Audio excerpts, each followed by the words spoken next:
Medicare Part D is the prescription drug portion.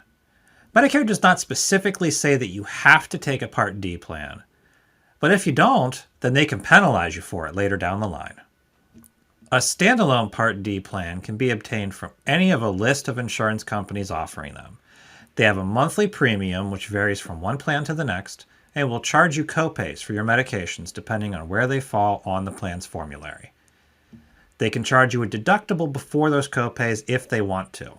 In 2022, as this video was recorded, the deductible can be as much as $480. When you're talking about Medicare Part D coverage, the term coverage gap, often referred to as donut hole, is sure to come up. The coverage gap is not an easy concept to grasp. It helps if you look at its various phases one by one. Phase 1 is deductible.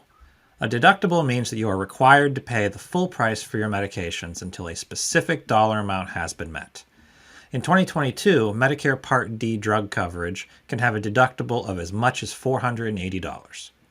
A plan can have a lower deductible amount than this, no deductible entirely, or have it applied to only certain formulary tiers, but it cannot have an amount higher than this.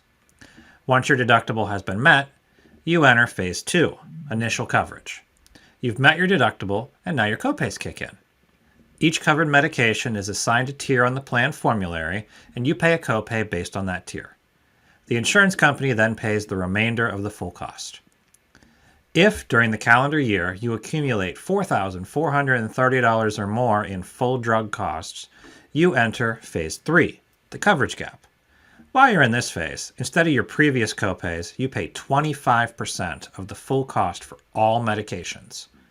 Some plans may keep copays in place for generic medications, but you will always pay the 25% on brand names no matter what plan you are on. The amounts that you pay for your medications are continually accumulated, along with the unpaid 75% of your brand name costs. Once these accumulations have reached the true out-of-pocket threshold of $7,050, you enter Phase 4, Catastrophic coverage. Now you will pay greatly reduced costs for your medications, the greater of $3.95 or 5% of the cost for generics, and the greater of $9.85 or 5% of the cost for all other drugs. You remain in this phase until the end of the calendar year, when the whole cycle resets and begins again. The concept of the coverage gap and its costs may not truly click for you until you see how your own list of medications is covered by a Part D plan and if they would put you into the gap or not. We can go into further detail with you when we talk. If you take only one thing from our time today, let it be this. Marketing companies make Medicare seem so confusing, but it doesn't have to be. Call us so we can erase that confusion.